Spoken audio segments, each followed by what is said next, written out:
picture have you got in the left-hand column? We couldn't see anything. Oh, we produce brilliant flyers.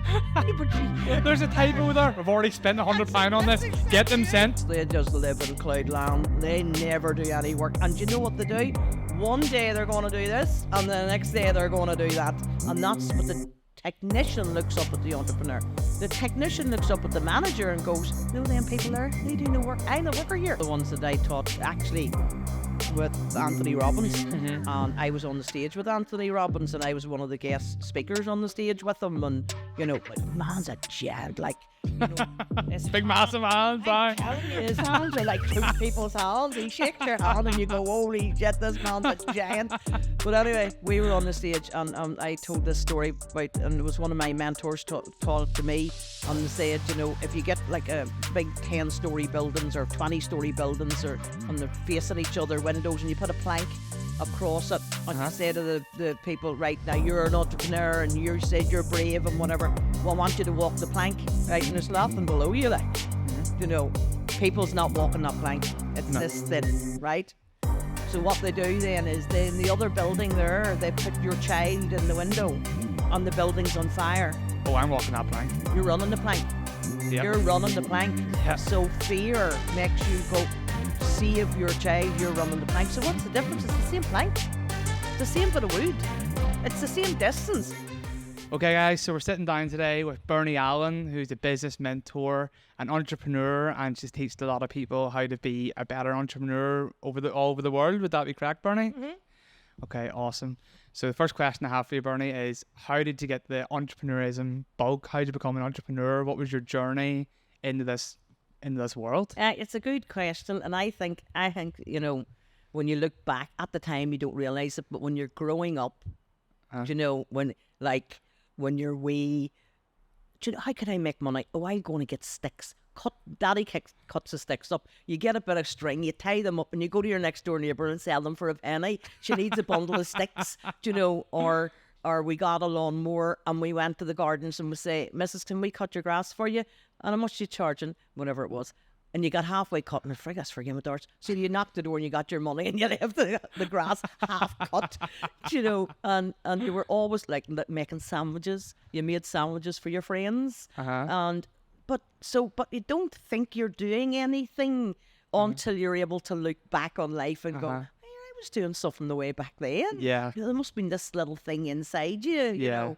But your entrepreneurial journey, I believe it's all to do with you. It's all to do with you. It's all to do with you wanting a better lifestyle, wanting the nice things in life, which a lot of the younger generation now want all that, but they ain't prepared to do what they need to do to get what they need to get. Yeah, true. That's the fact.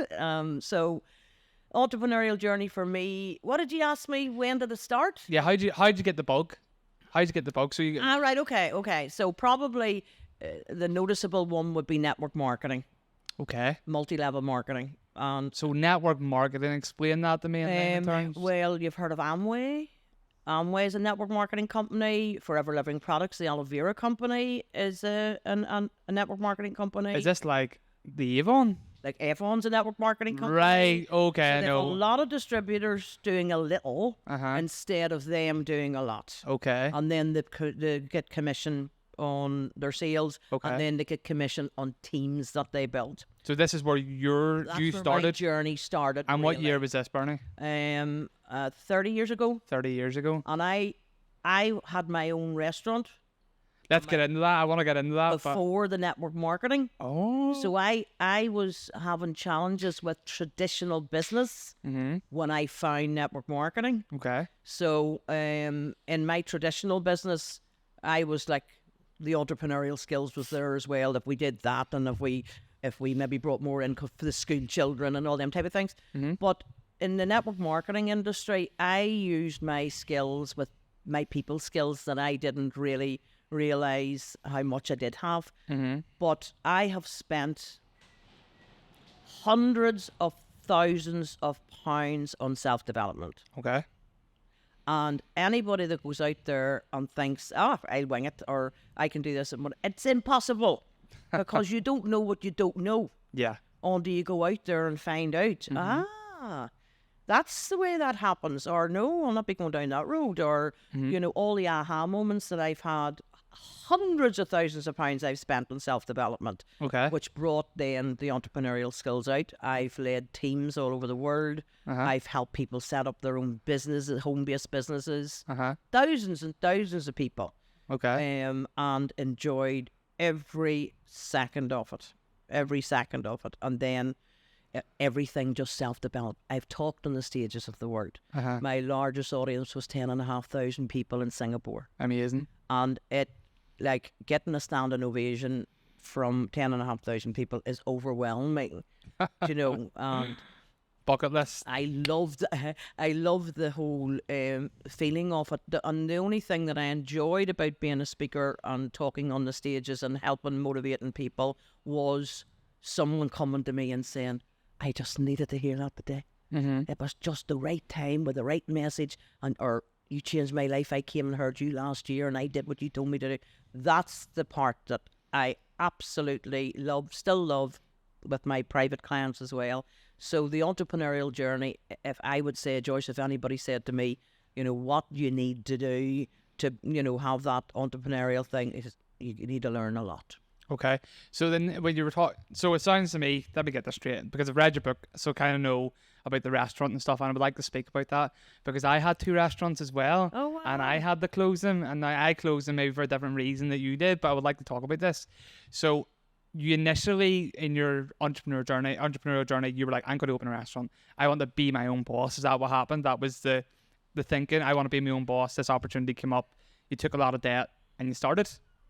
I was working in Castle Court, running a donut an ice cream outlet for a man. Right. And I was running the whole shebang while he was laying on a beach somewhere, and phoned me up every Friday. Well, how much is the takings? How much is going into the bank? Like, okay, so that was and your. I'm looking at him going, here, hold on a wee minute. I'm doing all the work here, and I could do this myself. I can do this myself. And somebody one of the reps walked in one day and said, Carrickfergus, my restaurant was in. Was it? What's the chances of that? This is a wee penny dropping for me. Do you know the night ride mall that they opened? Yes. Well, the galley restaurant in there was mine. Shut up. That was me. There's no way. That was me. Wow, small world. Yep. And well, the mall was not a success. No. And shop after shop after shop closed down, and I'm sitting down in the bottom of the flipping 30-seater and nobody come through the door. So this rep said to me, here, there's a new mall being built in Carrickfergus, and the guy's selling the restaurant in it. He's heading off to America or somewhere like that. And I went down and looked at it. I said, why not? Come on, the hell, we'll do it. And that's where my journey started. So back then, did you have like a startup loan? So obviously nowadays we have like the UK backed startup loans and things like that. How did you get your finance to kickstart your business back then? Was it like an agreement? Oh, we will give you 6 months rent free, get it started. Exactly what happened. Is that what I happened? used my savings that I had for the down deposit, and then the owner allowed me to pay it off in a certain length of time, and then the mall people said we'll give you X amount of months for rent free to get you up on I think we got a year or something. So you got a year rent free to get us up. So he gave you all the old equipment, so you were starting from somewhere. Everything was there. Everything was there. I walked in a ready-made business. Okay. Yeah, and because I was doing it all in Castle Court anyway, for this other chap, I could just walk in as if I was in Castle Court, only I was in my place. You're right. Okay. Okay. No matter what I would have done, that mall was going down. I was going down with it. No matter if I'd have been the best person in the world, I couldn't have saved it because the mall closed. Do you think, in retrospect, if there's anything you could have changed during that time to change maybe your trajectory, is there anything there that you could have done? In traditional business or just on that restaurant? In that, well, I mean, in that restaurant, could you maybe have seen the end is nigh and then change location? Could you maybe? I probably wouldn't have hung on as long as I did. You put yourself right into the red then. Yes, Right, okay. I was throwing good money after bad.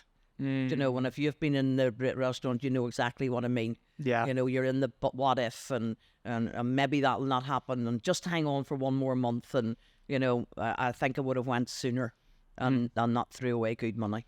Well, for me, I think the hospitality business is the hardest business to succeed in. They're getting hit for 20% VAT. Their margins are already razor thin, and dealing with the public and food, it's very hard to please everyone. Even if you had the best dish in the world, you know, little Sammy might not like that taste and go, it's bland or whatever. And especially nowadays with like Google reviews and Yelp reviews and all that. Oh, you can't breathe. But for me, different era, different kind of problems. I opened during COVID.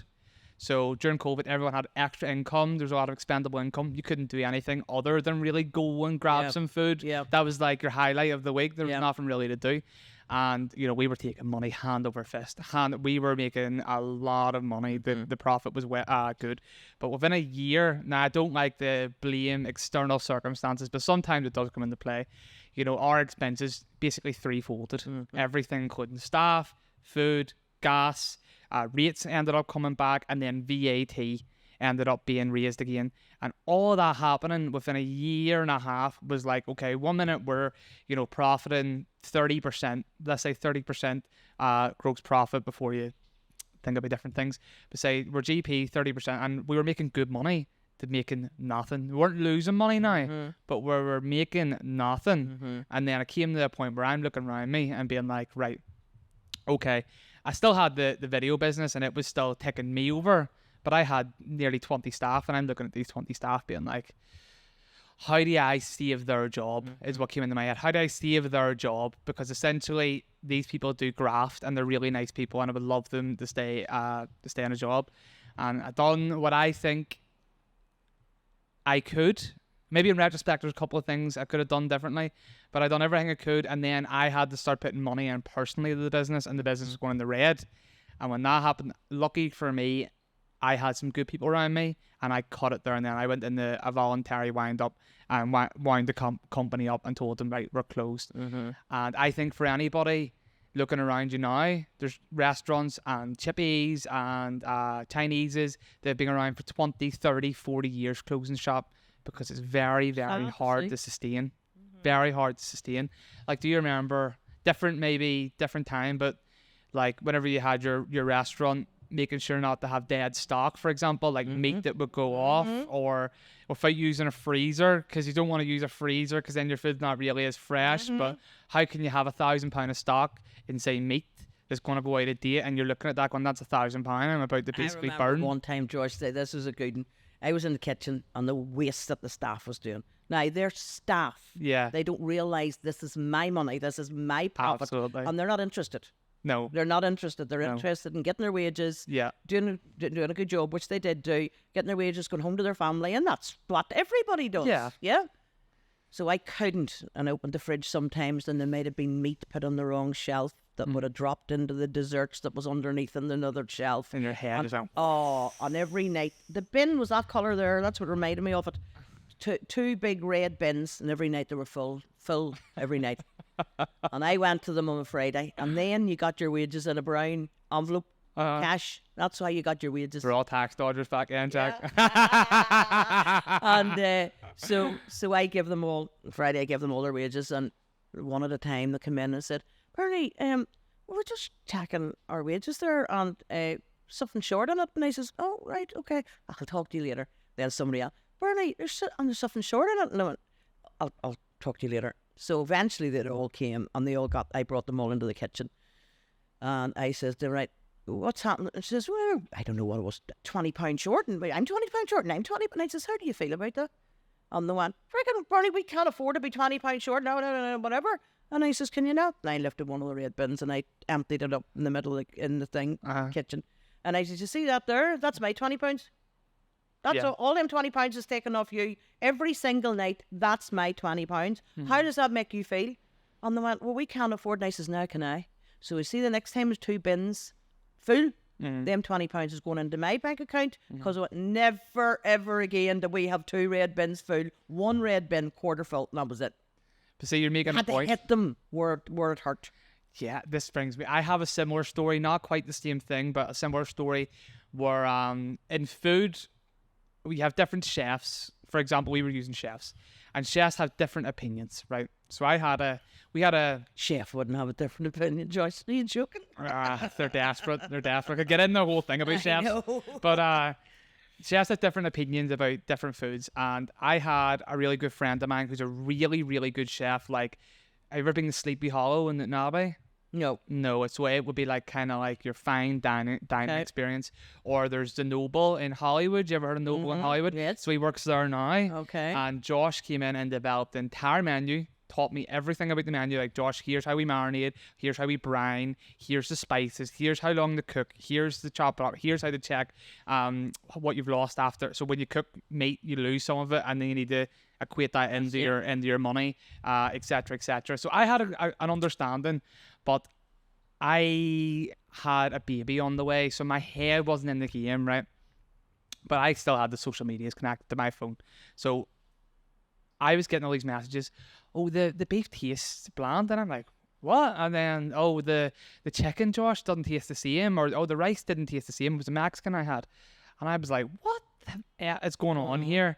So then I'm like, what's going on here? Because I would go down and I would say to the chef, are you following? Because I had it in a big book. Are you following the recipe? I'm following the recipe. Okay, you're following the recipe, right? Okay. And then still getting these complaints. And one day, it was keeping me up at night. I stayed up all night, and they would come in to work at like 8 a.m., 9 a.m. I stayed up all night, went into that kitchen at 6 a.m. when the least expected it after a service, went in there and checked every single marinade and checked everything, and they were fucking balls not up. Wow. So they came in, 2 chefs came in at 9 a.m. and I mean, my face was beetroot. I was furious. I was like, these people are costing me money. These are customers that will never come back to us. So they're costing me money. Care. They didn't care. Nope. They were like, oh, but you know what, tastes better this way. I'm like, what do you mean? Oh yeah, but like X, Y, and Z is better. And I'm going, like my head was through the roof. But after I made them literally do everything in front of me and said, I'll be down here every single morning at 6 a.m. to check this. Ever since, there was never a problem with it. But for a good couple of months, this was going on, and I probably lost a whole load of customers. Absolutely. But they didn't think anything of it, you know. Wasn't a big deal to them. No. And we did the morning fry, and it was $1.99 for your fry and a cup of coffee, and you got top up coffee as much as you wanted. Unbelievable. $1.99 was dear. Like Was it? Oh, the lorry drivers were going mad. $1.99 here, no, what's too dear, no. And the say it was over at 10 o'clock. I can't remember. 10 o'clock. And at 9:45, my staff would have been making fresh more stuff. And I'm going, why are you making all this stuff here? It's 10:15. Why are you bringing out so much food at 9:45? That's over. It's all going to go in the bin. So I went, and then one morning I went, now seriously, this, and I lifted it all out and I chopped it all up. Chopped the onions up, the hash browns up, the sausages up, the potato bread up, the soda bread up, and I fried it all up. And I served it the next day and I called it hash. and all of that became, the lorry drivers come in, bowl of hash, missus. Perfect. I had to make Hash. the scraps that was there. I had to make it, and it's not the same if it hasn't been already fried and then refried. It wasn't the same. Right, okay. But the staff didn't care, and I was like you. I was worried sick about telling these people that lost their jobs. Yeah. Worried sick, lost nights over it and whatever. Oh. And I learned a massive lesson. None of them was losing sleep. Of me losing my business, of me not having any money in the bank account. They were off getting another job with another owner of another restaurant and saying, here, where's my money? You owe me. Yeah. And I'm thinking, wow, I've learned a massive lesson here, you know. Yeah. And the lesson is, like us, we think about ourselves. Yeah. What comes next? But I was working, I always say this, don't know why I said it in my book or not. You're working Monday for the VAT man, Tuesday for the tax man, Wednesday for the overheads, Thursday for the staff, Friday for the stock and whatever, and you're all the stuff. When do you work for you? Yeah. I mean, people, when you have your own business, there's a common misconception that everyone's loaded. I would say there's a lot of people who have their own business or even have employees who aren't making that much money. Told some of them's in debt to their eyeballs. Debt to their eyeballs. But they wanted this status of all my clients, my business clients. We'll come on to that. But one of the guys, he came to me, and he owns a massive, big flooring company. He's very, very successful. And when he came to me, he said that he wanted to open up shops in every town. So he put floors down for businesses. Okay. Commercial. And he said he wanted then the people could come in and do the houses and whatever. So we did an exercise that I do with my clients. And I said to him, now, I want you to come back to me and tell me why you want this, what you want to get out of it, how long is it going to take you to establish it, what do you need in all of that, and then what are you going to do to get it? And I said, come back with all of that. And we worked through it. And he said, when I got to the why do you want it, he says, I don't want it. And I says, now, you thought you wanted that, but you didn't take the time out to ask yourself, why do I want it? Is it because that's what I was striving for? And now, oh yeah, I'm ready to do that. You know, but you haven't really. And I said, all the hassle, you got to get staff for every shop. You've got to attend every shop. You got to look at. I says, and you told me you want to travel the world. How are you going to do that and run shops? And now he booked me there in January for a year. I'm on with him for a year and I'm now coaching his staff. But he's 2 holidays booked for this year. But if he was open all the wee shops, he wouldn't have the money to go on 2 holidays. Yeah. He'd be putting it all into them shops everywhere. Yeah. I mean, what do you find that a lot of the people that maybe you work with or you meet, what do you find drives them? Is it being, you know, the master of their own time? Is it being able to be financially stable for years into the future? Is it maybe they want to make a long-lasting change in their industry or their chief problem? Let's say you're dealing with, you know, hunger. Maybe you had a solution for freeze-drying food or something like that. I'm just spitballing. What do you find that drives most entrepreneurs? Well, I'm mentoring 30 years now. Okay, so I've met a lot of people. I've met a lot of people from the one-man band to the multi-billionaires. I've mentored them all. Yep. And 80% of them, Josh, I would say, if not more, they think they're driven. Right, okay. They think they're going in the direction that they thought they wanted to go in. And I always put it like, when you open a business, you start a business up, you've produced a baby. Yeah. That's it. Okay? And you want to rear this baby to the best, that's going to be the best child in the world. The most beautiful child, the most intelligent child, the most whatever. So everything you put into that, rearing that child, you want it to go to university and whatever, is the same as starting up a business. And at the beginning, whoa, look at my baby, and my baby's great, and they're all excited, whatever. And then if a year goes on, or a year and a half goes on, or 2 years go on, and they're not as excited as what they were when they had the baby in the first place. When times get tough. When all the shit hits the fan. Yep. So what I say to them, I bring them back and I say, I want you to go back to the day the baby was born. I want you to go right back to there and tell me the feeling. How did that make you feel? And they all start getting excited again. Yeah. Yeah. Because they forgot what they'd started off with. Forgot their why.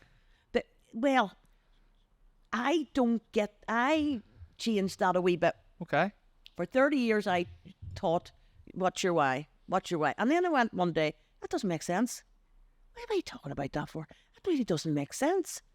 And if I said to you, what's your why? If you think about it logically, that doesn't make sense. What is your why? Why what? Well, what if you're talking why business? You're doing it? Maybe.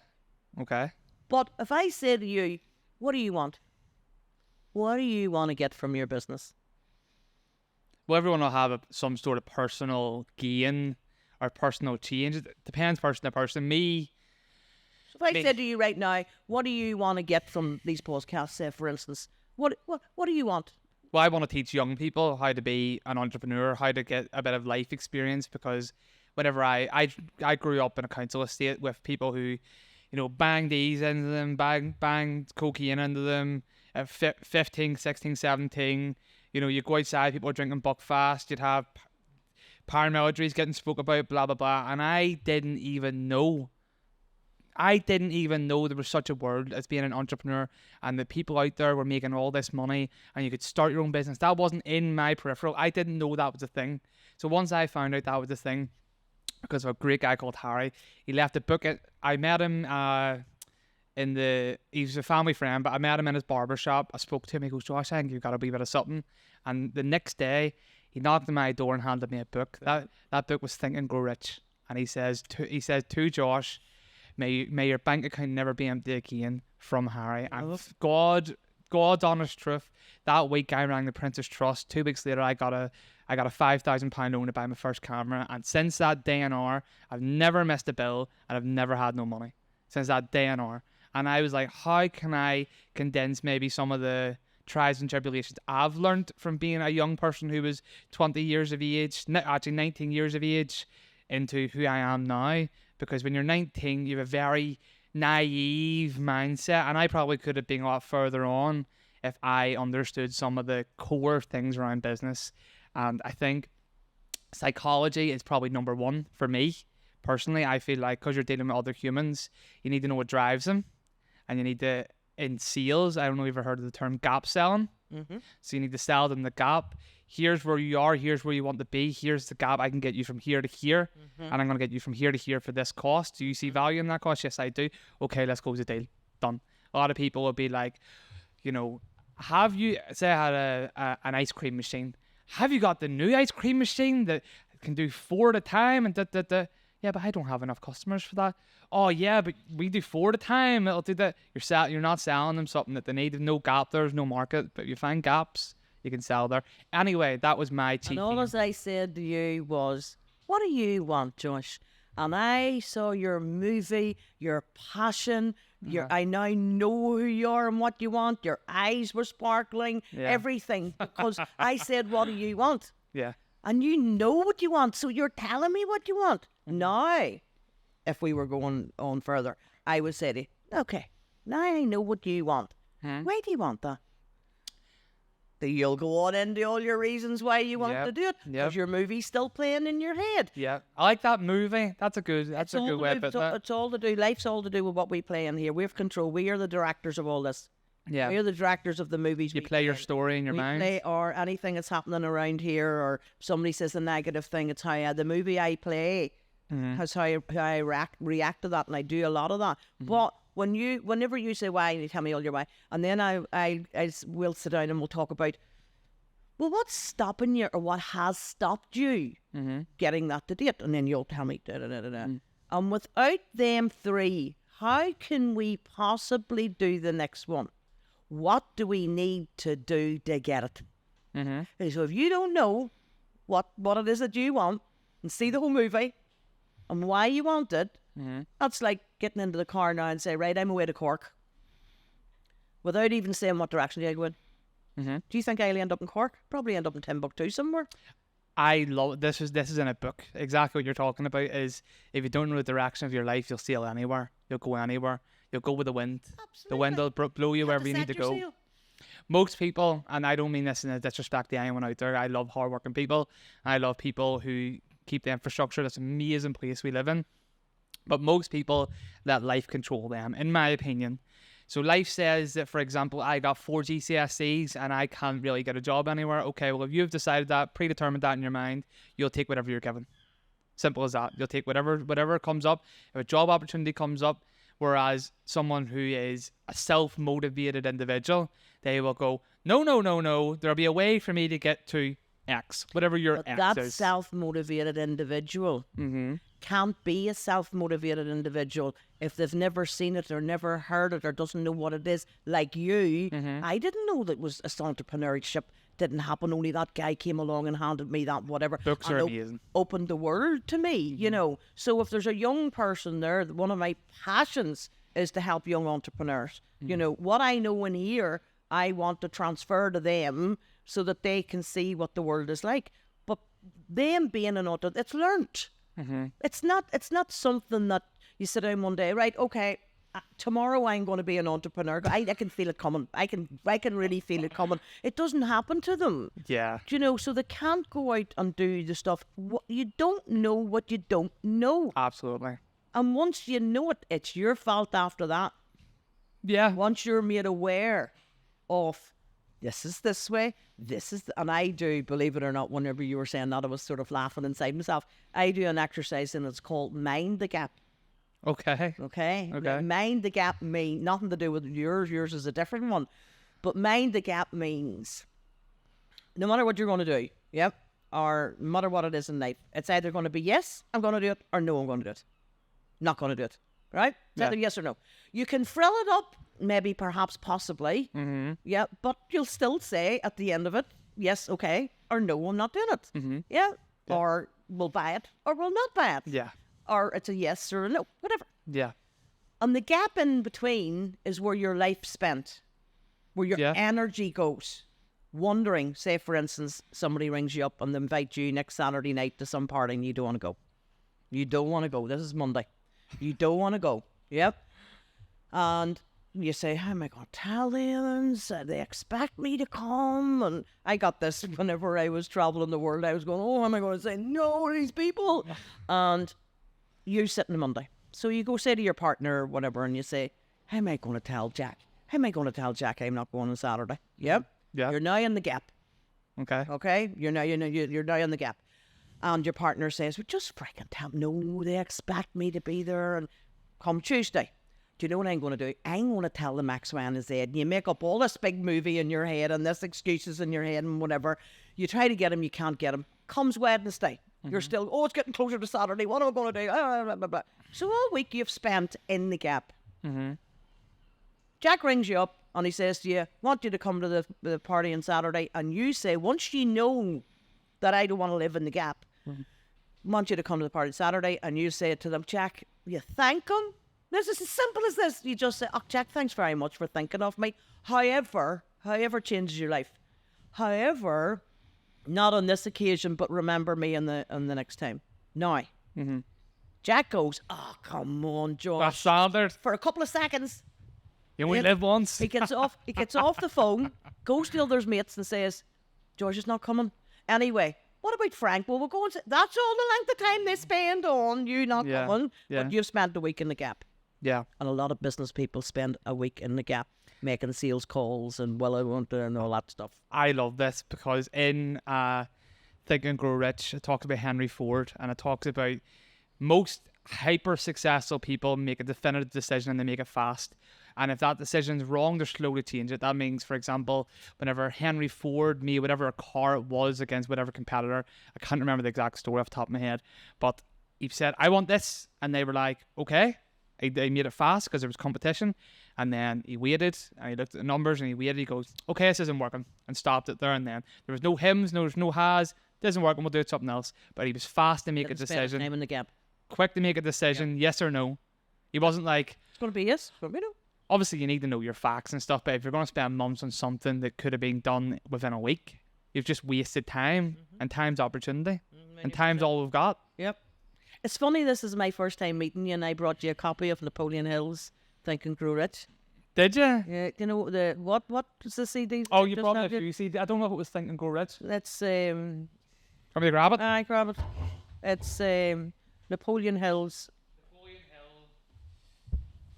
Unheard. Is on the air, never before published radio broadcasts. Yeah, and that's the author of Think and Grow Rich. No. And what did the man give you the book of? Think and Grow Rich. Well, this is himself speaking. This is him speaking. I love that. It's just amazing. So going along. And he went through the Great Depression, didn't he? If I remember correctly. He sat at a dinner table with all the people you're talking about. Henry Ford sat having dinner with these entrepreneurs. I know. Like, it's mad. And when Henry Ford went up to court, and the judge was, did you know that story? No. When the judge, he went up, the something happened in his business, and the judge said to him something about the engine, and he goes, I don't know. Oh, they were blaming him on fraud. And he said standard rich man one right there. And he says about something about the engine, I don't know. And then he said something about the wheels or something, and I don't know. And about the figures, how much does it take to make the car? And he went, I know. And the judge was raging at him. And he says, now, Mr. Ford, you've come here and wasting my time and all this type of thing. And then he says to him, no. But he knows. And he knows, and he knows. I have heard this story. And he knows. Yeah. And that's what I paid them for. Yeah. I don't need to know. Yes. So he was using his entrepreneurial head in paying people to do what they're good at. Yeah. And a lot of times in business, Josh, and I use this a lot in my mentoring, people start a business, let's say an entrepreneur starts a business, they have a business idea, and they start the business. If that person just runs a business with an entrepreneurial brain, it will never succeed. Be very what would be the word? Easily changed, easily. When the next big thing happens, you might be quick to jump on it or whatever. Aye. So the entrepreneurs, whatever, Yeah. you'll be lucky if it lasts 3 years, because you need 3 things when running a business. You can be all 3, or you can hire, like my right arm Teresa. You know, she's my does all the paperwork and does all the invoice and sends out the emails and does all and that's called the managerial skills. The admin. So, in a business, you need the entrepreneur, you need the manager, and you need the doer. Okay. And without all 3, the business never will succeed. I would agree. Because the doer, which is the technician, the doer looks up at the entrepreneur and thinks this person's lost their marbles. They just live in cloudland. They never do any work. And you know what they do? One day they're going to do this, and the next day they're going to do that. And that's what the technician looks up at the entrepreneur. The technician looks up at the manager and goes, no, them people there, they do no work. I'm the worker here. God, all the manager does is push papers about and hits buttons and whatever. So the technician thinks they're the worker. And without the technician, nothing will happen. The manager thinks the entrepreneurs in cloud cuckoo land, because yesterday she said she was going to buy 5 and today she says, now we don't need them. and she looks down at the technician and says, hi, you're not organized. You need to have charts and you need to have this and you need to have blah, blah, blah, whatever. So she thinks, or he thinks, without me, this business wouldn't run. Yeah. And the entrepreneur thinks these 2 down here, just that they do something. That's what they do. They do something in the business. But without me and all my ideas and what's going to happen and seeing the future and whatever, this business wouldn't run. Now, they're all right. Okay. They're all right. If you don't have somebody organising the business, it's chaos. Organized knowledge. It's chaos if you don't have a manager organising the paperwork and whatever.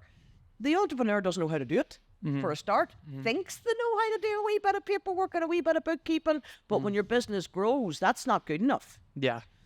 The person that does all the hands-on working, without the workers, there is no business. Absolutely. And without an entrepreneur seeing the future, the business will never grow. So you need all 3. Absolutely. So when you're growing your business, you need to say, when you go into a meeting, you need to say, what head do I need to bring into this meeting? Do I need to go in here as a manager? Do I need to go in here as the worker? Or do I need to go in here as the entrepreneur? Okay. Okay. And then when you're speaking to them, you need to say, now what head have they got on when they're speaking to me? And the both of you match.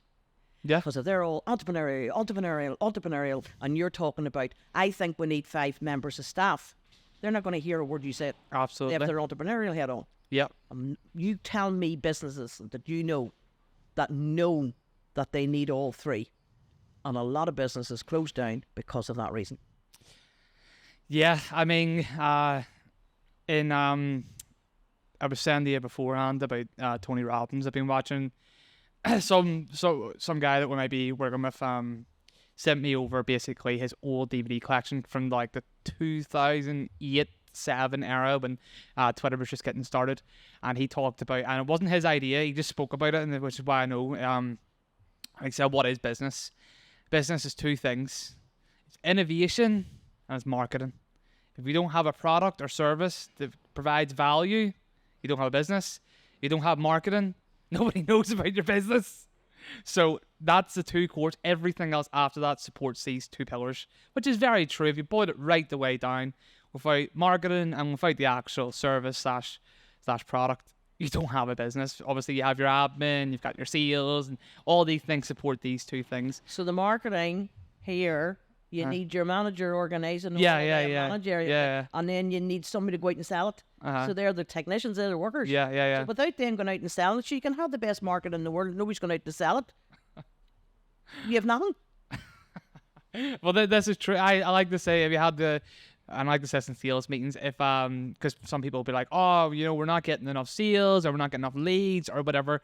I go, well, if you had the cure to cancer, would it matter if no one knew about it? And they go, no. That's exactly I right. go, well, you may have the best product or service in the world, Nobody but knows if, about if it. no one knows about it and they're not educated on it, And may that's as well why not you need have all one. The workers need to go out, hello, or emailing or. Well, speak to me about this. So now, because we're getting into this a little bit. You're talking about the telephone, are you? Yes, Talking I want about to the hear about this telephone? because nowadays, if say for example, I was like, oh, tomorrow I want to start a business around wellness coaching. I could start an Instagram page, start a Facebook page, buy a domain for 20 quid, pay someone, £1,000 or however much it'll be to build me a website. Okay, boom, I got a business. There's my business. Yeah. But whenever you were starting, very different. So tell me how you would get started and You, how. wouldn't, you just wouldn't believe it, Josh. Go ahead, tell me. People would be saying, I don't know, like, how could you build a multi-flipping business with it? Literally, the old phones. I watched it on. Was it one of them ones? Yes, I watched it on TikTok where a mummy and a daddy gives the two young boys the dial phone and says, make a phone call. And I don't know what to do. It's so good to watch. And we're going, like, you just dial it. You just do that. And they're going, pushing buttons to try and make it work. It was brilliant. So we had one of them phones and that was it. I had a computer but there was no printer on it. Right. There was a computer. It was just a screen where you typed in. Right. And it was about this fat. Why did I have a computer? What good was a computer to me if I couldn't extract anything from it? Yeah. So, you phone people till they got fed up listening to the phone ringing. And that's when, and they lifted the phone. So if I was teaching people in sales, you teach them, you had to do the numbers. Okay. You need to phone X amount of people before X amount of people is going to say yes, or X amount of people saying maybe, possibly, perhaps, blah, blah, blah, whatever. Mm-hmm. So they had to come in and they said, tell you, yep, I did my 20 calls last night. Great. Now let's see how you got on with it so we can overcome objections and rejections and all of that. Yeah. So they said, no, nobody answered. And I went, what? No, nobody answered. Now, this happened all the time. It didn't just happen in one off. They said, but you didn't do 20 calls. I did. I dialed 20 people and the phone rang and rang and rang and nobody answered. Yeah. But the other part that they loved was when they got the answer machine.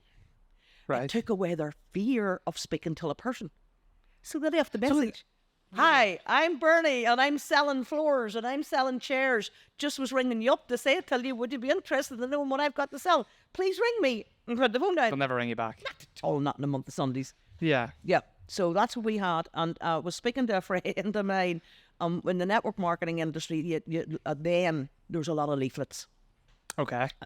Leaflet dropping was what you did. That was the thing. That was the thing. You went into people's cars. You went through people's doors everywhere. Leaflets everywhere. It's terrible. And you lost about 2 stone in weight every time you joined a company because you walk around everybody's doors and put the leaflets in. But you had to design the leaflet.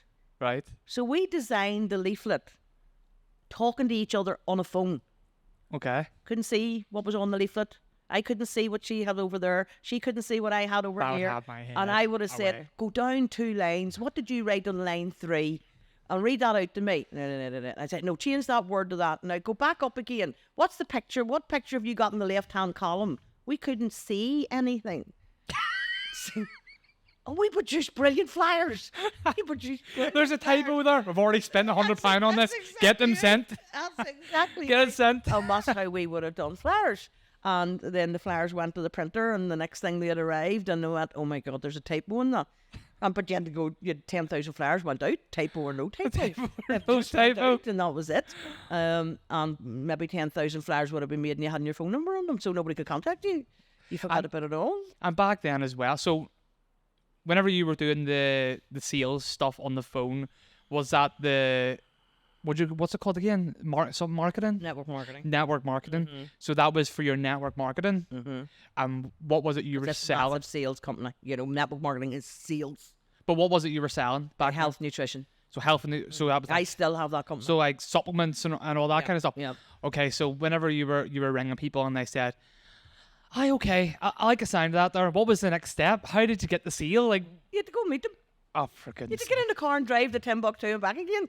And I drove maybe to Did you bring the product as well? Right, okay. And you would give them and they give you the money? You'd sit in and talk Right. to them and whatever, and maybe you got there and they weren't in, they didn't answer the door, and you had to drive back home again. Oh my goodness. If I was signing someone up to be a distributor and they wanted to run their home-based business, and we had a chat on the phone, and it'd say they live in Bangor, and I would have drove from Lurgan to Bangor. And when I got to the door, they didn't answer the door because they changed their mind. Oh my god, my I head would be away. Bangor back. I'd be like, open up! But we did. Now you just have a Zoom call and they don't turn up. You go and put your pajamas bottoms back on again. 100%. And that's it. 100%. So it's all like live. But I drove the length of Ireland. Like, I mean, on no mobile phone if you broke down in the dark, or So how did you get help back then? Wave? Someone help you? literally you sat at the side of the road and hoped that somebody came along and helped you if you got a puncture. I got a puncture in the Glen Shane Pass. And I'm telling you, in the Glen Shane Pass, there's not a light to be seen. It's pitch black, and the only thing you see is sheep. And I've got a puncture, and I was sitting there and fell asleep. Got up the next morning, I was still in the car, and on the car then pulled in, and I had to wait all by myself, and it was frightening, like. My god. But you did. You know what it was? I do look back and say, how the flip did we do all that? You didn't know any different. 100%. And the drive and the passion, I knew what I wanted. I knew why I wanted it was to pay off my £78,000 of debt. So tell me about that, Bernie. That's where my drive was. That's why I'm always passionate about, what do you want? Why do you want it? Because you need to say, is what I'm doing at this moment in time the most constructive thing I could be doing to achieve? Mine was pay off my debt. And if the answer is no, stop doing it. Okay. That's it.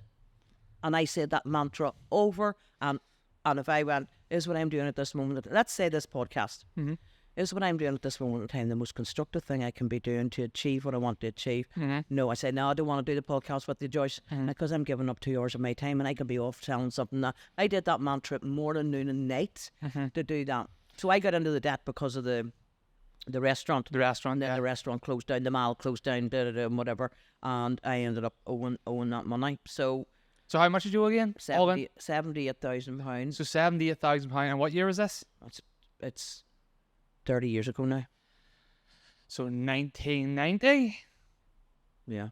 So in 1990, in that 30 years of inflation, you're talking maybe close to £500,000. I never looked at it that way. So you, in today's economy, probably owe close to £500,000 of debt. Well, my house cost me £23,000 in the Stormont area of Belfast. £23,000 with my house. That shows you. And I owed 78,000 Did that not crush you some days? every day. Because every day it was horrible. It was horrible. There's no feeling like being in debt. But it was a big horrible. driver. It is. It taught me so many lessons. It taught me what not to do. It taught me how not to treat people. It taught me who is important and who's not important. It taught me when people's all out for themselves, and it taught me not to trust type of people. It taught me how to trust. Taught me who I was. It taught me that I had my morals and my principles, and I was never ever nothing was going to change that. So there was a lot of lessons. I actually look back and I'm very grateful for what I went through to who I am today. But you see, I wanted to pay it back because I owed the butcher, the baker, and the candlestick maker. And they all had all their wee businesses, and they need their money. So I couldn't walk down a street knowing I'd bump into one of those people. So I'm going, that's it. So when I joined network marketing, my goal was to pay that debt off. That's the only reason why I did that business. And I give myself 5 years in my head. 5 years, I'll have that paid off. And I paid it in 3.5 years. Oh. So tell me how, because I know that feeling. So I come from a family which is always being in debt. I come from a family that's been blacklisted. You know, at some points we couldn't even get internet or a phone line because we owed all the companies money that had it until a new one popped up. So I know that feeling secondhand from my family. And whenever I was a young man, I took send the jack on the way up here. I took a phone contract when I was 18, didn't pay it, and kept the phone. You know, didn't have an understanding about the consequences of these things. But what was the feeling, Bernie, whenever you actually paid that off? Brilliant. I remember it as well, because when I went into the bank to pay the last bit of the money off, I had looked at the paperwork and they were charging me interest or whatever. And if I paid them, the way I worked it out was, well, if I pay them now, they say that I owe them, let's say they said I owed them, the last bit was 28,000, right? And I know now why I won. There was a promotion on in the company, and the promotion was a year promotion. And at the end of the year, one person won £10,000 in a briefcase. Guess who was going for it? Our Bernie. Guess who won it? And that paid off my last. I remember buying a dress out of it, and I brought the rest of it up to the bank. And they said, they said I owed them 28,000. And I looked at the paperwork and I went, if I give them that 10,000, I don't owe them, because they're adding that interest money into the whatever way. Yeah, because it'll be an early repayment. So I went up to the bank, and they weren't nice people to me because they owed money. When I started putting money into it, they were nice people to me. But I went up one time and lodged 20 grand, and this offered me a cup of coffee. Right. Because I was in now. I was a money person now. So anyway, I said to the guy, and he was getting the paperwork and whatever, and he says, "Do you mind if I ask you where you got your 10,000?" I says, "I do mind you asking me that." And I didn't say any more. And he said, "Put the paper," and I let him fill all the forms in. Right. I let him fill all the forms in, because that's what he did with me. Treated me terribly. And he says, "So about this much?" And I says, "Nah, I think you're wrong." And he went, "What?" And I says, "Because I'm paying you now, you forecast the interest that I'm paying, and that's your total down there. I don't owe you that." Well, he got up and he banged the doors, and he had to get new paper, and he had to get a secretary to retype it out again, and he was like this, and I went, "Do you work in commission?" Do you know the movie Pretty Woman? You work in commission? Huge mistake, right? I got up from the chair and I says, "Do you work in commission?" And he says, "Pardon?" I says, "Do you work in commission?" And he went, "Yep." I said, "Huge mistake. I'll not be back." And I walked out the door, and I went down New Nards Road in Belfast, the upper New Nards Road in Stormont area. Yeah. And I went, ha, ha, ha, like a big child, like, ha, ha, ha, ha. I got him, And that must have just been all the release of, this is over. Must have been such an amazing day. Amazing feeling. And bought myself a dress, and that was it. Yeah, so felt brilliant, absolutely brilliant. But I worked hard. I worked hard for it, like morning, noon, night. I slept and drank my dream of paying that debt off. There's a story about, you ever heard of the concept of burning the boats? Remind me. So whenever you go to war, there was a general who went to war, and whatever it was, a Viking or whatever. And the Vikings, what they used to do is, when they landed, let's say in the shores of Ireland, and they went to go and invade, they would burn the boats. Why would they burn the boats? Because there's no way out. You have to win. Your only option is win or die. That is it. And another analogy with that would be, do you want it bad enough? Do you want it as much as you want to breathe? Sorry. So have you got both feet in? Is this what you're about? Is this you? Is this what you're going to do? Or is this where you're going to dabble your toe in for a week or two, a month or two, a year or two, and then go, it didn't work? Because the people who make it work are the people who will drown to make this work. They know their movie. They know what they want. They know what they want. They know what direction they're in, and they know why they want it. And then see what you were saying there about the debt being a great motivator. There's a study, right? And they do these like mice rat studies or whatever. And what they would do is they put like a little mouse on like a treadmill, right? And they would starve them. So they would be starving. And then they would put cheese in front of them. And they would see how much energy would they exert to try and get that cheese, right? And whatever it was, they went to get the cheese, and then finally they got the cheese, right? And let's say that was 7 kilometers a second or something, right? I'm spitballing here.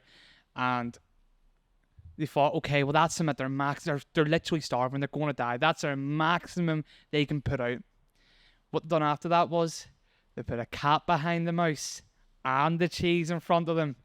And I found out they went much faster with the cat behind them, with the fear of death and the cheese in front of them. What's that tell you? You need fire at your arse. You need something pushing you. Absolutely. And one of the ones that I taught, actually, with Anthony Robbins, and I was on the stage with Anthony Robbins, and I was one of the guest speakers on the stage with him, and you know, like, man's a giant, like, you know, his Big massive hands, I'm telling you, his hands are like two people's hands. He shakes your hand and you go, holy shit, this man's a giant.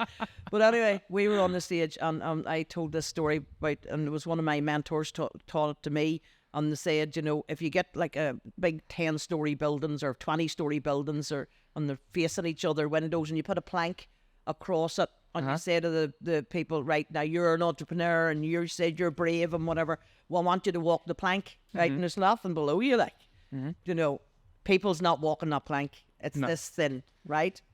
So what they do then is, they, in the other building there, they put your child in the window, and the building's on fire. Oh, I'm walking that plank. You're running the plank. Yep. You're running the plank. Yep. So fear makes you go save your child, you're running the plank. So what's the difference? It's the same plank. It's the same bit of wood. It's the same distance. It's the same fall. And you had something that you wanted. You wanted to get there to save the child. So everybody has to have something to make them cross the plank. Yeah. And that's why they need to know really in their hearts, what do I want? Yeah. You know, and why do I want it? Why do I want to produce a baby? Am I going to rear the baby? That's where it comes from. I mean, in that book that I'm reading, Keys to Success by Napoleon Hill, he talks about your chief aim, your chief goal, like what drives you. Why do you want to get out of bed? So, like, say you have a goal, and this, you see this whenever you look at people who have done it and they've lost it all. So they'll have this goal in their head, whatever the goal is. Say your goal was to become debt free, but when you became debt free, you needed a new goal, and if that was your ultimate goal, then you might start to spiral. Yep. And start to go, whoa, why did I get up in the morning? Whoa, what's the point in life? Oh, yep. So then you start getting in a really bad place mentally, and you you get up and you go, what's the point? What's the point? You need to find that new goal. What drives you? What makes you get up in the morning and go, I love this. I love this. Can't wait to get in and get my coffee, speak to Jack, and then speak to my clients, see what's going wrong, what's going right. Like, you know, what really drives you. Yeah. Where whenever some people get to the end of the tunnel, that's it. They're done. That happened to me. Yeah. Tell me about that. My partner said to me, he says, what are you going to do now? And I says, what? And he says, you were like, I'll show, the people told me I couldn't pay this off. I'll show them. I can pay it off. Not a bother. Right? And then I paid it off, and he says, what are you going to do? Because you did all that out of spite. You did all that as an, I'll freaking show them I'm paying this and that I will be debt free. And I'm sitting there going, he's right. What the shit do I want now? Took me, I just stayed on the treadmill, run the business, did my motivational speaking, help people. On autopilot almost. On autopilot. I was doing what I knew. I was very comfortable. I was travelling the world. Checking the boxes. Not a problem at all. I could do it with my eyes closed. But then I thought, but you're not like the way you were driven before, I'm saying to myself. So I did my own exercises on myself. What do you want, like? You know, on every single time when I did what do you want and why do you want it and why that and why did I say that and why am I picking? Because you can't tell yourself a lie. Like, you can fool some of the people some of the time. They can't fool yourself. You know, you can't tell yourself a lie. So I asked all them questions, and every single time what came out was that the joy that I get of watching somebody succeed, the joy that I get of mentoring people, and the joy that I get of traveling. And I went, well, all you got to do is put them three things together, and then you're doing your passion. So I started up my Confidence Academy. I now coach people how to do TED Talks, how to speak on camera, mentoring business people, and how to succeed in business and life, because the both of them go hand in hand together. And I can do it from anywhere in the world because of social media. So that's what I did. Amazing. So if you were to start again, say you're 18 again, you've got the entrepreneurial spirit, you're like, I need to do something. What industry would you go into? What business would you start in today? Me or advice to people out there? Are you asking me personally? Well, I want you to put yourself into the mind of an 18-year-old who, you know, you grew up in a different era. I want you to imagine you grew up in this era, and they're 18, and they've got social media. They've seen social media since they were 7. You know, where's the money at? where's the money at? Or where, not even the money. I think the money's a bad way of putting it. Where's the opportunity? Business. Why? Everybody runs a business to make a profit. Yes. Everybody runs a business to pay their bills. Everybody runs a business. Money's the, like people will say, money's not everything. Excuse me, it's right up there with oxygen. There's very little you can do without it. Yeah. No. But so where the business is, I think, in today's, it's just right now, which are morally cracked ones. Definitely to do with influencers. Okay. Definitely. Okay. That's where the business is. Okay. A good influencer, learn your stuff. Go and learn how to be a good. What's your passion, and go and be an influencer on that. Okay. I think that's where at this moment in time, like I've met people and I've mentored one young lady just there recently, and she's only 24. Sweet mother of God, by the time she's 30, this girl's going to be like massive. Love you know, and all to do with what she's learned from she left school, did her exams, and what she's learned to date. And it's all to do with how to buy and sell in different countries in the world. So she goes to Vietnam, she goes to China, she goes to whatever, and she's using me as her business mentor to help her put the manager, the entrepreneur, the technician all into the business. So she knows what she knows, but she doesn't know how to collate it all together. Okay. And she's just literally an influencer. Like, that's it. And she's building up her followers and building up and finding ways of getting more followers and going in. She meets people like some of the names that she dropped, and I went, what? And the people who she's met, you know, she deliberately goes out and meets, I don't know, say Richard Branson, and that would be a big one. You know, she meets all these people and thinks nothing of it. Why? Because she's young. Yeah. Fear hasn't come in yet. She hasn't been beat with a big whip yet. So she's young. She's not no backpacks of like losing businesses and whatever. Trauma. She's none of that yet. Yeah.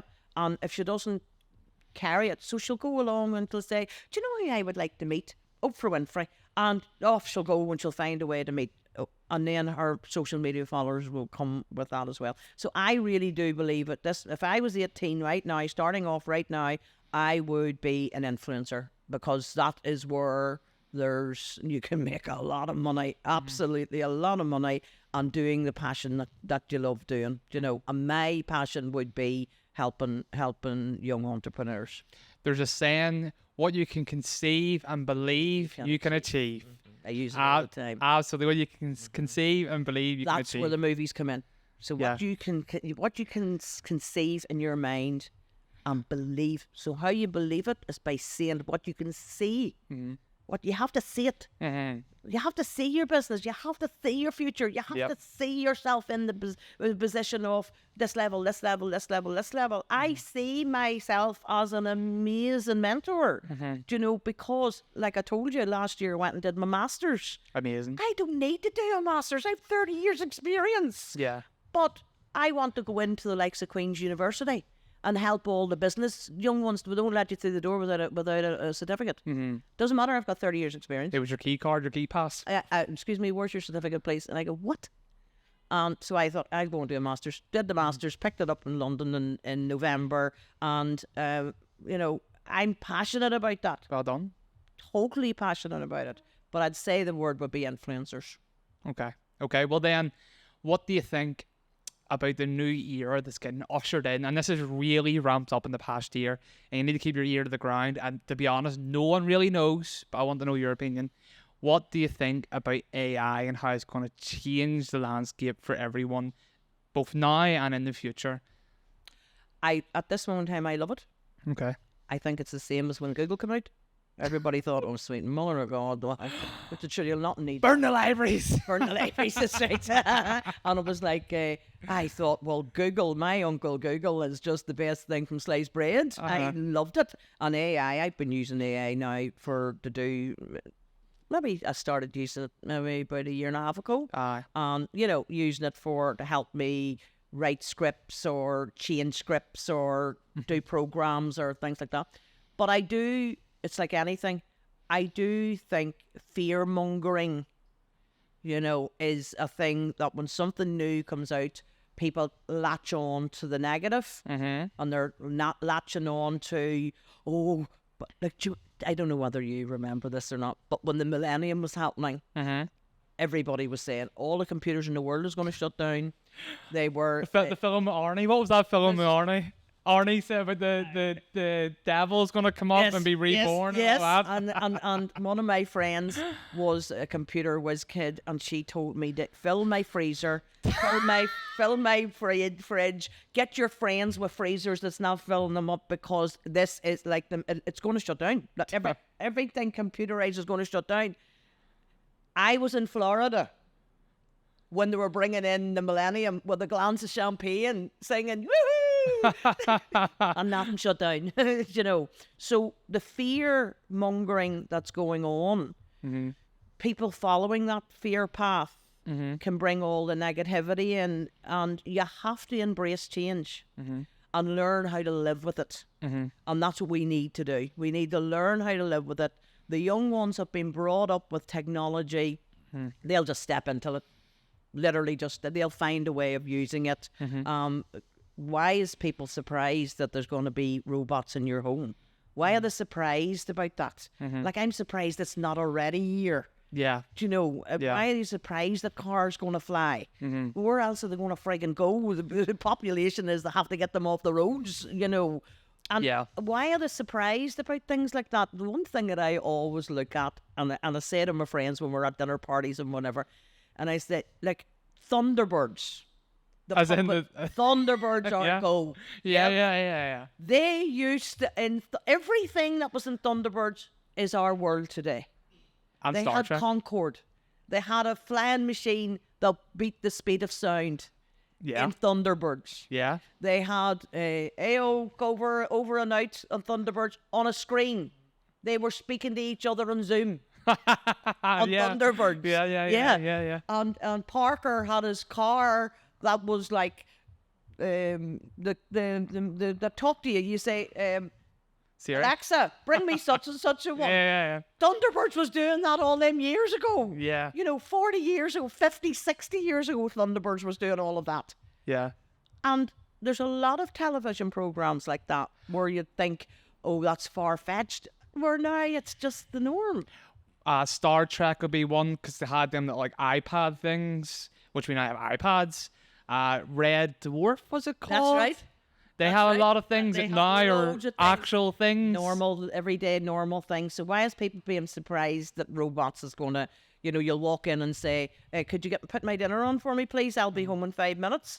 Sure, Alexa's already doing that for you. Yeah. And everybody thinks Alexa's brilliant. See, for me, and I spoke about this on a video the other day, for me, what will never change is that we're connected to this infinite universe. We're connected, what I like to call, from obviously reading books like this, the ether. We're connected to kind of energy. Yes. Yeah. So, but we can pull things. Our imagination is something we cannot program, in my opinion. Yep. So when you use ChatGPT, you might say, I'm thinking about doing a course around X, Y, and Z. Can you help me think of ideas? And it might go, yeah, well, here's things I've done before. And then you might grab that and go, oh, yeah, but what happens if I think about this thing and put that together? That's right. That is where the tool will be very useful, but you can't get rid of the human element. Feeling and emotion, and that's it, because they cannot get that emotional. And when I'm coaching, I'll say to them, "Well, how does that make you feel? How are you feeling about that? You know, you can't do that to a robot. No. How does that make you feel? Yeah. And I'm not. What did one of them say when I said to them, and when we were in Hong Kong, how does that make you feel? Or so I'm not programmed to have feelings or something that said. Yeah. Okay. You know. Yeah. So and that's right. Yeah. You know. So, but that'll never ever change. But we will adapt to their way of thinking. Yeah. And as we adapt to their way of thinking, we will lose a lot of emotion, because just the same as people are losing. I rang you on your mobile phone, and I says to Teresa, I says, I'll be lucky if he answers up, so nobody talks on the phone anymore. And you didn't answer it. Rang you back. No, but you know what I mean? Yeah. Because your program now, is my phone ringing? Because you're programmed now that you don't use your phone to make phone calls. Yeah. So you can get with the system and forget. The young ones now, to write a handwritten letter, they go, how do you do this? Because they do all short abbreviated text when they're doing a text. So they're going.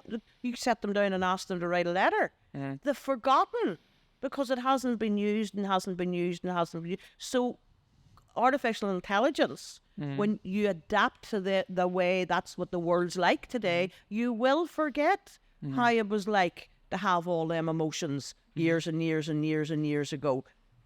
Well, for me, I know where you're coming from. But for me, I think ultimately, right, and Elon Musk talks about this, but ultimately, as much as we may say we're introverted or we like our own space and all the rest of it, humans are tribal. We like being around other humans that we may not even know them. So why do we go in a restaurant and get food that we can cook at home?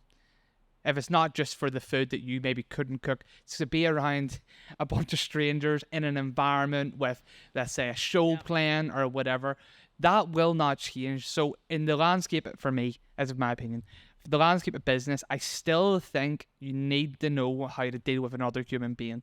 You need to know how to get their emotion. You need to know how to get them excited, because when they're excited, they're ready to get going and start the next thing. But if you can't do that, I'm sorry, if you're in business and you can't get people excited, you're probably never going to be able to scale that business, because that's how you grow. That's how you get people involved in what you do. You need to be able to tell stories. And stories has been something we've been doing since we've had the written word. What is it to say? Facts tell and stories sell. And that's true.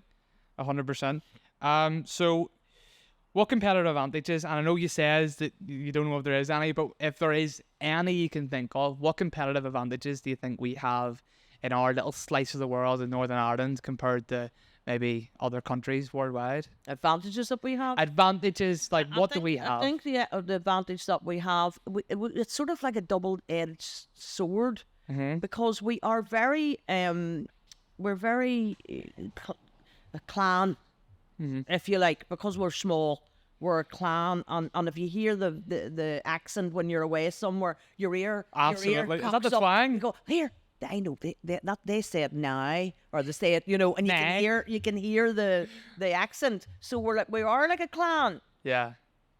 But on the other side of the sword, they're very, very. I'm not helping you in business because I'm in the same business as you, and I don't want you beating me. I've got a news agent and you've got a news agent, but I'm not telling you why I'm more successful than what you are in case you become more successful. There's a lot of that.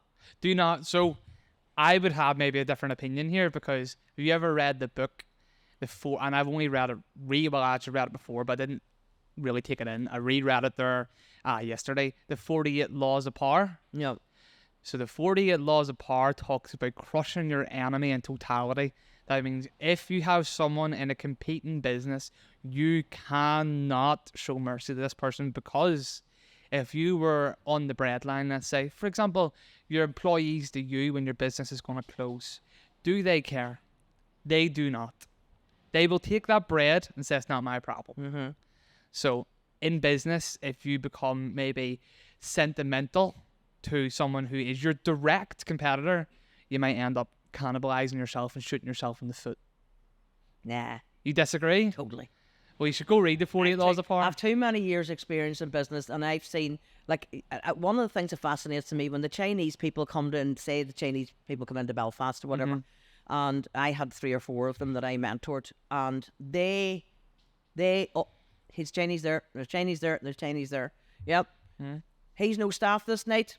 He'll send up there and he'll bring the staff down there, and the staff down there will work down there to help that guy out, because he needs more staff than what he is, and they all help each other grow their business, right? We all help each other. Okay. In my restaurant, I couldn't have sent down the street in Carrickfergus and said to somebody here, I've got a busload of people coming, would you send me 2 of your staff up? I can't look. They wouldn't send them up to me, to help me. Now, I find that the people that help each other in business, now, there's a part of it that I agree with, because they'll shit on you. Like, they will shit on you, like, they definitely will. But there's a part of it, what you give out, you get back. Yeah. And how you behave, you get it back in tenfold. And there it is. So if somebody's stuck, I would think nothing of saying to that, say mentorship. Say somebody's struggling in mentorship. And I'd say, well, look, I'll give you an hour of my time there's enough for us all. Okay. There's enough for us all. So you're in the mindset of abundance. Everything's in abundance. Million Good in percent. abundance. Now, there's a mentorship called Help to Grow. Okay. And the government funds part of it, and then these businesses go and they do a 10-week course. And in that 10-week course is help them build a business. And in the middle of it, they get a free mentor. And a mentor gives them 10 hours of their time to help them. And I'm a member of the Help to Grow. So I give 10 hours of my time free to help people in business grow. And people have said to me, "You're something wrong with your head? Like 10 hours? Like, and if you get 5 clients, that's 50 hours." And I'm going, doesn't annoy me.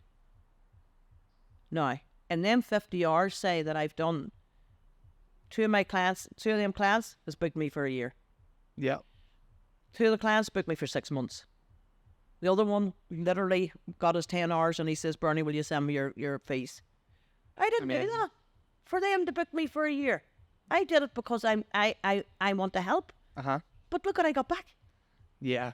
Yeah. I would agree with that. That's energy. I would say that's energy. You're putting out good energy and you're receiving good energy, and you don't see you should read the 48 Laws of Power. It's very direct and brutal. It's from stories of when Roman emperors used to get assassinated, and for example, there's a story in it about never outshine your master. For example, if you want to go and get promoted, don't talk about your ambition of being promoted. Do it in the shadows, because if you talk about your ambition to be promoted, who's the first person who don't want to get you promoted? What did I say? You're recognised in public for what you do in private. Yes. And that's exactly what you're saying. You do it in private and nobody don't run, "Whoa, look at me, whoa, look at him," whatever. Yeah. And then you get your recognition. Yeah. Well done, you. Yeah. But they don't know what you did in private. That's so right. Yeah. But when you're asking about, what advantages do we have here in Northern Ireland, I don't think we get recognised enough for our entrepreneurial, because we really do have entrepreneurial skills. We do. And if you think of the many famous people, and they all came from Ireland, from the singers and the actors and the whatever, and like Liam Neeson, and that man is like, he just represents the hundreds of people. It's like him, his personality. And I remember going out, I was doing a big exhibition in the Europa Hotel, and we were, the girls were all set up and whatever, and I went up the stairs for a cup of coffee, and I was hoping, oh, please don't nobody know me, because I just want to sit here for 10 minutes and nobody be hanging out of me, asking me questions and whatever. And I went over to a wee table like that, and the man was sitting at the table, and I said, "Excuse me, can I sit down here?" And he says, "Aye," and he was reading his book. And as I walked past, everybody was going like this. And I'm going, "Shit, is my blouse open? What's going on?" Anyway, I got up and away I went and got on the lift. And Jack Duckworth out of Coronation Street got on the lift. Right. And I love Jack. And I was all like, "Oh." And Starstruck? I don't get starstruck, but I did get starstruck. And I was going, "Oh, it's Jack Duckworth." And I went, "You all right?" "You all right?" Right. So I got off the lift, and all the girls and all was there, and they says to me, "Well, what's he like?" Right. And I went, "He's flipping. Like, I didn't realise the size of him." No. And Jack this, and they went, "What are you talking about?" I was all excited because I met Jack. And I says, "Jack Duckworth." And I went, "No." I said, "Who are you talking about?" He says, "You had tea with Liam Neeson." The man reading the book was Liam Neeson. Sure, I didn't know who Liam Neeson Oh, was. for goodness sake. And we sat for half an hour, and I bet you he went round the world saying, "The only person in the world doesn't know me, I found them in Belfast," and they never spoke a word to me. And I got reading my book. I had coffee with Liam Neeson, didn't know I had it. That's amazing. I love it. That's amazing. Well, one of the last wee questions I'll ask you, Bernie, is what's the best piece of advice you've ever been given? Oh, I would say I use it a lot. And seek first to understand, then to be understood. Okay. Because too many people jump in too fast and assume we know what's going to come out of the other person's mouth. We assume that we know where the person is in life. We assume if they're happy and happy, clappy, chappy, whatever, that they're going home to something that's okay. we assume if we're trained, professionally trained in a particular thing, that you know all the answers. But if you shut up long enough, you might learn something else if you just seek first to understand where the person's coming from. So I would say I use that a lot, and I would seek first to understand. And then I would go, oh, that's interesting. Now, what makes you say that? And then I go in deeper and deeper and deeper till eventually I now know where they're coming from and we can have the proper conversation. I mean, for me, what I get from what you're saying there is to never stop learning, never feel like you know it all, because when you know it all, you don't really know it all. To be someone who's always learning the new thing, or there's a new target audience, or there's a new solution, or you can streamline something. No phones. Right through to now, I'm using all the technology and hitting the buttons and setting up. And there'd be a lot of people, Bernie, who are the opposite. You say, I'm too old for that. I'm not going to learn that there. I'll just do what I need to do, and that's it. Would you set me up as soon? Like, I don't know how to turn a computer on. I said, would you ever go and dry your eyes? You have to go on with life. Like, if I'm sitting talking to the young ones, they hang out at me asking me questions. I said, would you ever go and learn this stuff yourself? Yeah. Like them CDs that I give you, I don't have the be able to put a CD into my computer because there's no... Yeah, there's no. They're all pen drives to put in the side of it. And I went, now how can I play a CD in this, and how can I get that? So I went on to my Uncle Google and I says, how do I play a CD? So you can buy this little thing that attaches onto the side and you put the CDs. Happy days, ordered it off Amazon. Next day it was on my door and I was sitting watching the CD.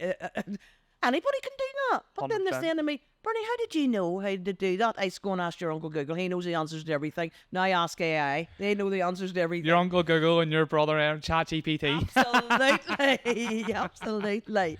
Well, Bernie, I think that probably does us for today. But where can the people get in touch with you if they're interested in hearing more about your story, or maybe how you can help them? Well, a lot of people ask me where they can get my book, right? Because you don't get it on my website. Yeah.